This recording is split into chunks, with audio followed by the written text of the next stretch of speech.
Olá amigos, bem-vindos ao curso Estudo Bíblico e Preparação Batismal. Meu nome é Michael e se esta é a primeira vez que estás aqui no canal, quero convidar-te a assistir os outros vídeos deste curso, um curso com 20 módulos e que possas tirar grande proveito deste curso. Para mais informação e se quiseres entrar em contato comigo para alguma questão, poderás fazê-lo através do e-mail michaelregista2020@gmail.com. Pois é, meus amigos, estamos a avançar passos largos para o final do nosso curso. Hoje, módulo 15, o que a Bíblia ensina acerca do dom de profecia.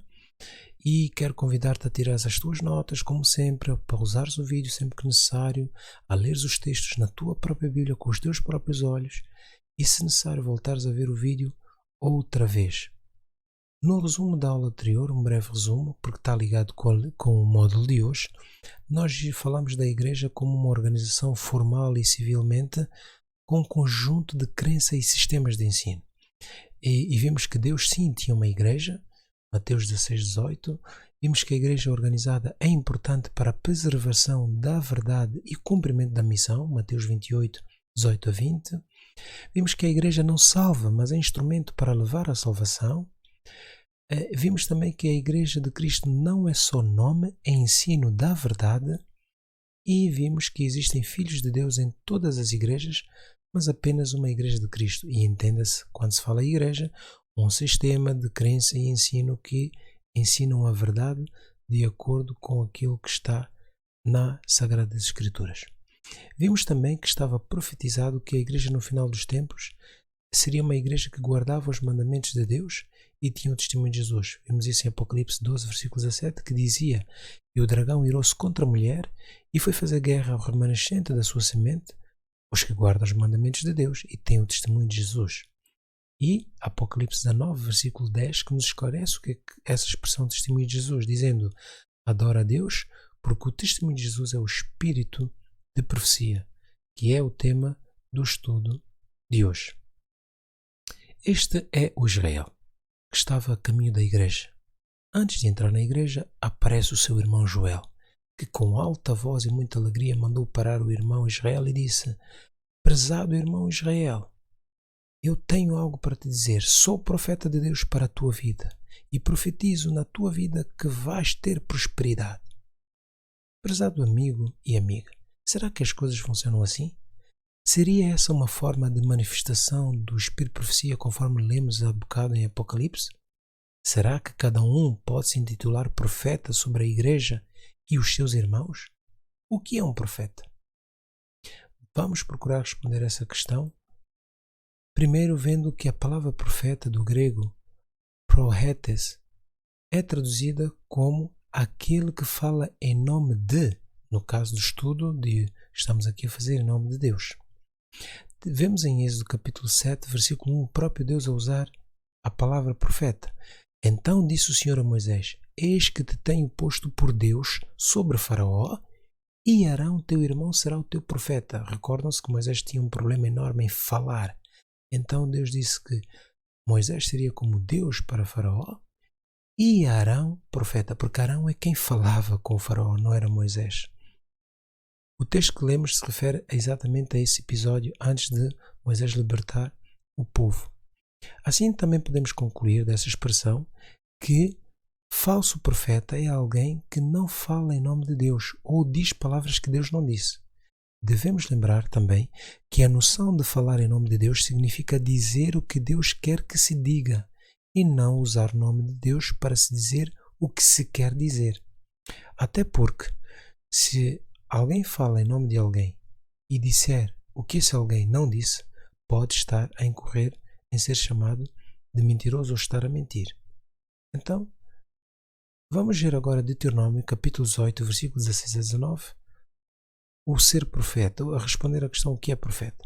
"Conforme tudo a que pediste o Senhor teu Deus em Horebe, no dia da Assembleia, dizendo: Não ouvirei mais a voz do Senhor teu Deus, nem mais verei este grande fogo para que não morra." Esse texto é Moisés a falar com o povo, recordando ao povo. Lembram-se do estudo quando falamos sobre a lei?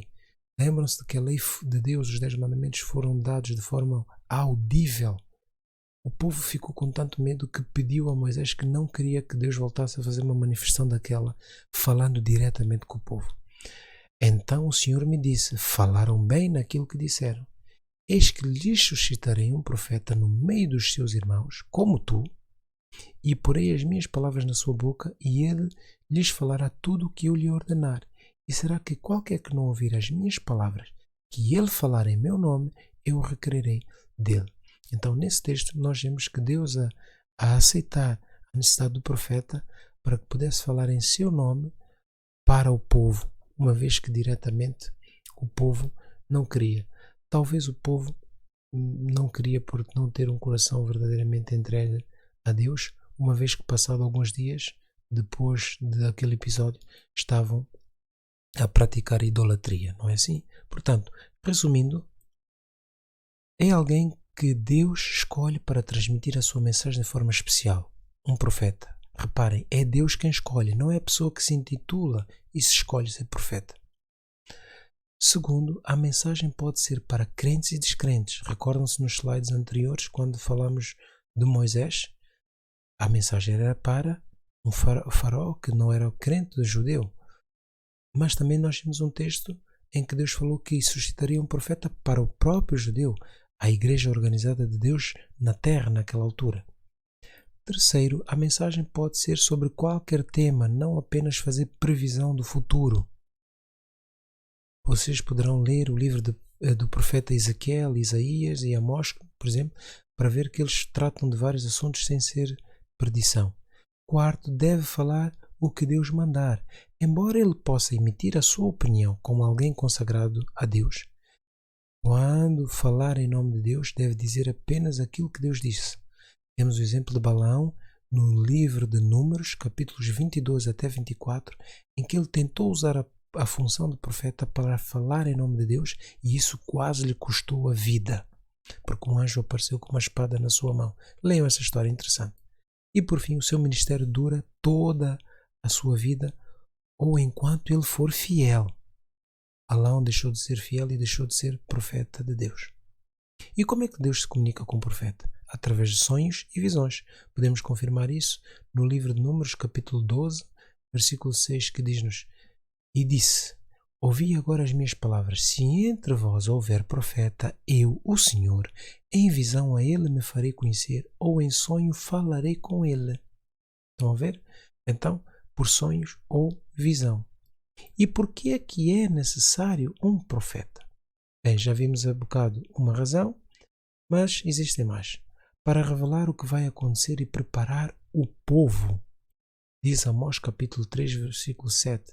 Certamente o Senhor Deus, algumas Bíblias dizem o Senhor Jeová, não fará coisa alguma sem ter revelado o seu segredo aos seus servos.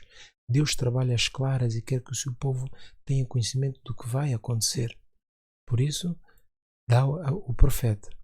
Segundo, para guiar-nos no meio dos vários enganos. Provérbios 29:18 diz-nos que não havendo profecia o povo perece, porém o que guarda a lei, esse é bem-aventurado.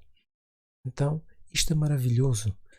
Deus nunca vai deixar o povo dele nas diversas eras da história deste grande conflito sem orientação. Continuando a responder, temos o terceiro ponto. Para iluminar e esclarecer em tempos de escuridão. 2 de Pedro 1,19 diz-nos: E temos muito firme a palavra dos profetas, a qual bem fazeis em estar atento, como a uma luz que ilumina em lugar escuro, até que o dia amanheça. Ou seja, a palavra dos profetas vinham para orientar o povo no meio quando não havia certezas, para que o povo permanecesse firme até que os assuntos ficassem claros, até que eles confirmassem coisas que Deus já tivesse dito anteriormente. Quarto, explicar o sentido da história e anunciar o futuro. Profecias de Daniel, onde isto acontece de forma fantástica e arrepiante. 5. Mostrar a existência de Deus e do seu poder. 6. Para crermos e termos fé e para confirmar a fé daqueles que já têm. 7. Confirmar a Bíblia como a palavra de Deus. Isaías 46, versículo 9 diz-nos que eu sou Deus e não há outro Deus, não há outro semelhante a mim, que anuncia o fim desde o princípio, desde a antiguidade e as coisas que ainda não sucederam. Portanto, Deus, desde que o início, Ele anuncia o fim, porque Ele sabe e tem o poder de cumprir com a sua palavra, coisa que homem algum pode fazer. E João capítulo 13, versículo 19, que diz-nos que desde agora vou-lo digo antes que aconteça, para que quando acontecer acrediteis que eu sou. Portanto, Deus dá a profecia com antecedência, para que quando acontecer muitos passem a ter fé. Por isso é importante estudar a profecia. Existem pessoas que têm medo de estudar a profecia. Não é para ter medo, é para estudar, porque ela pode aumentar e aumentar a nossa fé.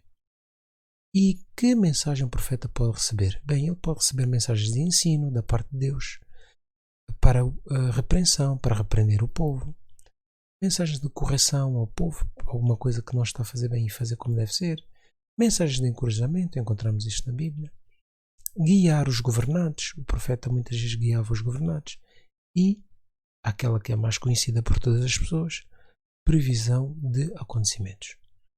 Vamos agora ver o papel e qual tem sido a evolução do papel e da figura do profeta de Deus dentro do seu povo ao longo da história do grande conflito. Nós temos os patriarcas que vai desde Abraão até Moisés. Os patriarcas, para além de líderes civis e espirituais na sua comunidade, acumulavam também a figura de profetas. Vejamos o exemplo de Gênesis capítulo 20, versículo 7, falando de Abraão. Agora, pois, restitui a mulher ao seu marido, porque profeta é, e rogará por ti para que vivas. O que é que tinha acontecido?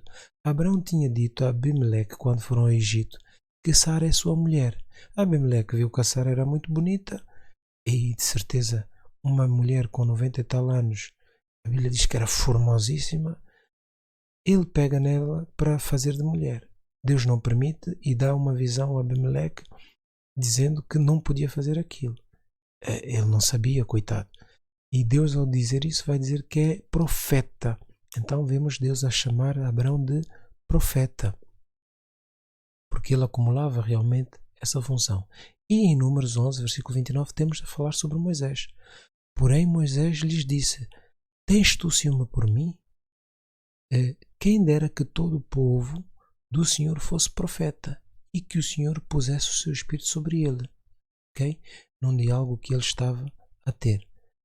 No entanto, devemos ver que com Moisés Deus dá início à separação da figura do profeta, ficando Moisés como líder civil e profeta, e Abraão, seu irmão, como sumo sacerdote, líder espiritual. Surge a figura do sacerdote, embora deva referir que Miriam também, Miriam, irmã de Moisés, era considerada profeta também, ou profetisa. Depois, com o passar do tempo, o povo pediu um rei e Deus separou a figura de rei com poder como líder civil da figura do profeta. Temos o exemplo de Samuel e Saul em 1 Samuel capítulo 3, versículo 20, capítulo 9, versículo 8. Mais tarde, pela corrupção geral do povo e dos líderes, Deus fez ainda outra divisão, passando a haver 3 figuras: Jeremias, o profeta, o rei e sacerdotes. Exemplos disso temos Jeremias, capítulo 1, versículo 2 e capítulo 6, versículo 3, onde nós temos Jeremias, profeta, Josias, rei, e o sacerdote, Maaseia. Isso é muito importante para entendermos hoje em dia. Muitos pastores em muitas igrejas confundem todos os papéis. Confundem pastor com sacerdote, com rei, com profeta. Mas é importante termos essa divisão que estamos aqui a ver, que a Bíblia nos apresenta. E no Novo Testamento continuamos a ter profetas. E temos aqui alguns exemplos. As 4 filhas de Filipe, em Atos capítulo 21, versículo 8 a 9. E Pedro e Paulo, 2 apóstolos que a Bíblia revela que em determinados momentos receberam o dom de profecia, tiveram visões para receber instruções e assim transmitirem ao povo. Atos capítulo 10, versículo 19 e Atos 18, versículo 9. Podemos confirmar isto. Agora, uma questão. Uma mulher poderia ser profetisa ou profeta? Bem, claro que sim.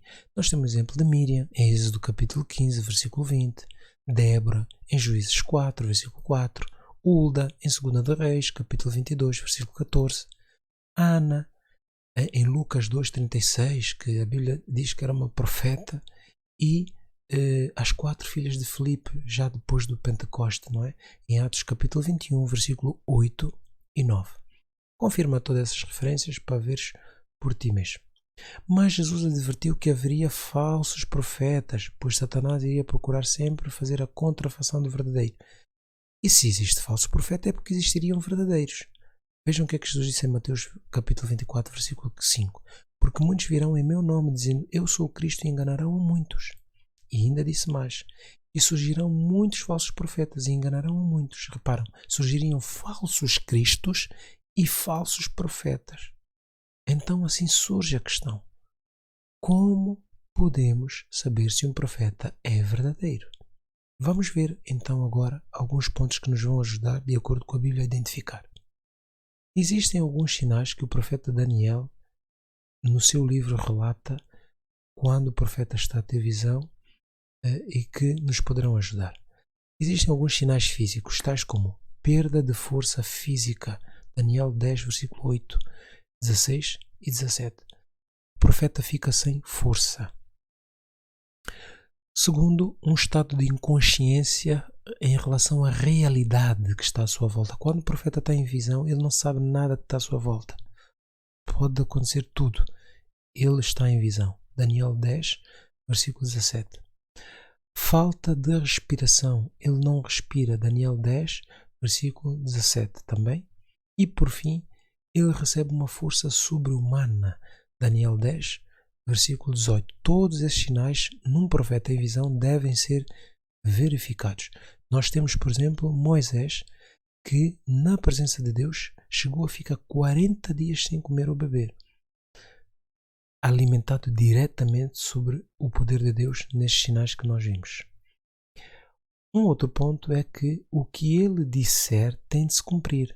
Deuteronômio capítulo 18, versículos 21 e 22 diz-nos: como conhecerei a palavra que o Senhor não falou? Quando o profeta falar em nome do Senhor e essa palavra não se cumprir, nem suceder assim, esta palavra que o Senhor não falou, com soberba falou aquele profeta, não tenhas temor dele. Vejam, a não ser que uma previsão seja condicional, conforme foi o caso do profeta Jonas para a cidade de Nínive, em que ele anunciou que caso não se arrependessem em 30 dias a cidade seria destruída. Mas como se arrependeram, Deus não destruiu a cidade. Por isso Jonas não pode ser considerado um falso profeta. Mas tirando isso, porque existem profecias condicionais e incondicionais. A vinda de Cristo é uma profecia incondicional. Cristo virá quer você queira, quer não. Quer eu esteja preparado ou não. Mas continuando, este ponto é muito importante. Não deve desviar o povo para não obedecer e guardar os seus mandamentos. Vamos ler em Deuteronômio capítulo 13, versículo 1 a 5, que diz-nos assim: quando o profeta ou sonhador de sonhos se levantar no meio de ti e te der um sinal ou prodígio, ou seja, fazer uma maravilha, um milagre, qualquer coisa, e a seguir ao milagre, e suceder o tal sinal ou prodígio que te houver falado, dizendo: vamos após outros deuses que não conheceste e sirvamo-lo, não ouvirás a palavra daquele profeta ou sonhador de sonhos, porquanto o Senhor vosso Deus vos prova, para saber se amais o Senhor vosso Deus com todo o vosso coração e com toda a vossa alma. Isto foi dito ao povo de Deus naquela altura por Moisés. Após o Senhor vosso Deus andareis, e a ele temereis, e os seus mandamentos guardareis, e a sua voz ouvireis. Por que Deus põe aqui que o profeta tem de ser fiel aos mandamentos? Ao que já tinha dito, ao que estava escrito. Porque aqui, seguir aos outros deuses era a transgressão do primeiro e do segundo mandamento, coisa que ele nos 10 mandamentos, que escreveu com o seu próprio dedo, já tinha dito que não se devia fazer. Então, um profeta não pode vir anular aquilo que Deus já tinha dito. Deus não se contradiz. E a sua voz ouvireis, e a ele servireis, e a ele vos achegareis, e aquele profeta ou sonhador de sonhos morrerá pois falou rebeldia contra o Senhor vosso Deus, que vos tirou da terra do Egito. Portanto, meus amigos e irmãos, tudo o que você estudou até agora neste curso são doutrinas da Bíblia e de Cristo. Qualquer que se diz profeta e declarar que Deus diz que a alma não morre, que a lei foi abolida, ou que apenas o sábado foi abolido, que Jesus não veio em carne para morrer por nós, que diminui a Bíblia ou desvaloriza por completo, então é falso profeta, ainda que faça sinais e maravilhas na nossa presença. Não devemos crer e não devemos ter medo. Ok? Portanto, se tiveres dúvidas relativamente a alguns temas que falei aqui, revê os módulos anteriores onde falo sobre esse assunto. E deve reprovar o pecado. Jeremias 23, 22 fala dos profetas que falavam e não reprovavam o pecado do povo. Mas se tivessem estado no meu conselho, então teriam feito o meu povo ouvir as minhas palavras e o teriam feito voltar do seu mau caminho. Então, e da maldade das suas ações. Vejam, a função do profeta era também repreender o povo, para que o povo pudesse arrepender e reconhecer que estava no seu erro. E quarto ponto, declara o que Deus inspira e não fala de si mesmo. Jeremias 14, versículo 14, vejam só o que é que Deus diz, muito forte. Então o Senhor me disse, é mentira o que os profetas estão profetizando em meu nome. Eu não os enviei e nem lhes dei ordem nenhuma, nem falei com eles. Eles estão profetizando para vocês falsas visões, adivinhações, inúteis e ilusões das suas próprias mentes. Você percebe porque a importância desse estudo? Porque você precisa saber identificar, porque o próprio Deus diz que isto iria acontecer, ou por o diabo estaria por detrás desses falsos profetas, ou porque homens se levantavam dizendo que são profetas e falariam coisas das suas próprias mentes, não é? Citei-te 5 sinais, convido-te a rever esses sinais, a meditar nele, porque são bastante importantes. Eu quero, neste momento, dar-te também o meu testemunho nesse estudo. Durante este estudo, apresentei cada tema até agora à luz da verdade da Bíblia, sem nunca fazer menção da fé a que pertenço, pois acredito que é assim que a Bíblia deve ser estudada, não com nomes de igrejas, mas indo ao livro, a palavra do Senhor. E neste estudo quero aproveitar para dar meu testemunho, pois considero que o tema que estamos a tratar exige que eu o faça, por causa daquilo que irei dizer agora. Para quem não tem ainda se apercebido ou reparado, creio na fé dos ensinos da Igreja Adventista do Sétimo Dia. E creio que Deus deu a esta igreja o dom de profecia através da senhora Ellen White. Ela nasceu a 26 de novembro de 1827 nos Estados Unidos, faleceu a 16 de julho de 1915. Casou com um senhor que veio a ser pastor mais tarde, James White. Em 1840, ela foi batizada por imersão na Igreja Metodista com 12 anos.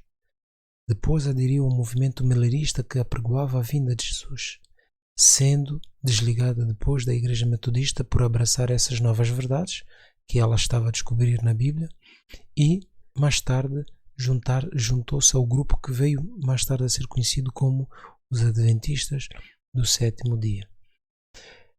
Este foi momentos muito difíceis na história daqueles irmãos, em que eles tiveram a oportunidade de examinar bastante a Escritura e a sua fé ser provada pela Bíblia. Nesse período, Deus então chama-lhe para o ministério de profetisa.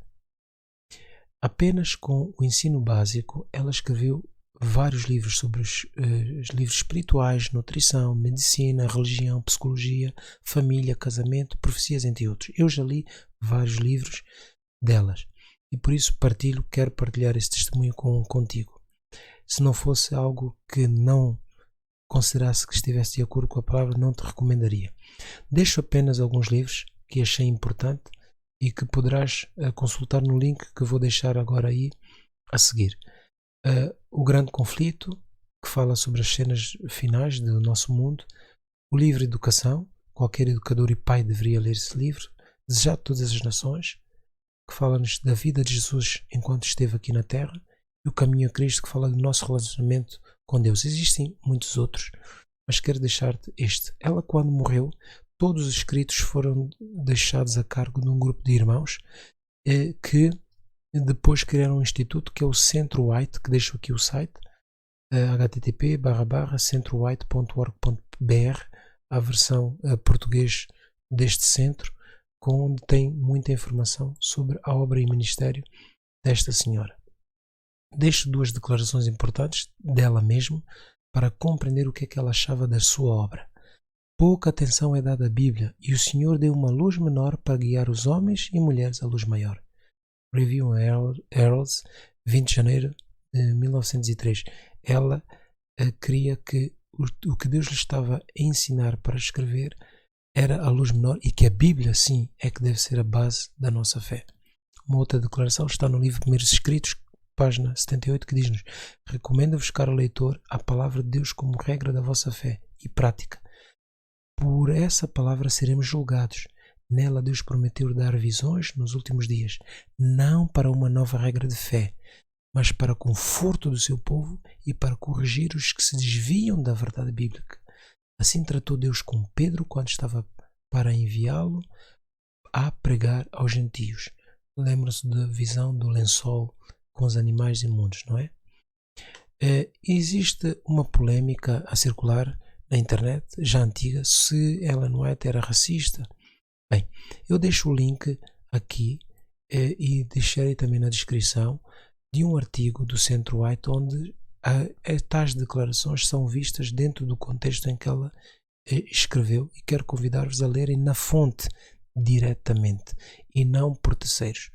Mas posso adiantar-vos que a situação que é referida é como se estivéssemos a comparar aquilo que o apóstolo Paulo disse, por exemplo, que Paulo seria um apoiante da escravatura por ter escrito uma carta a Filemão sem condenar Filemão por ter escravos. Ou que Paulo era um machista porque escreveu que a mulher deveria permanecer calada na igreja.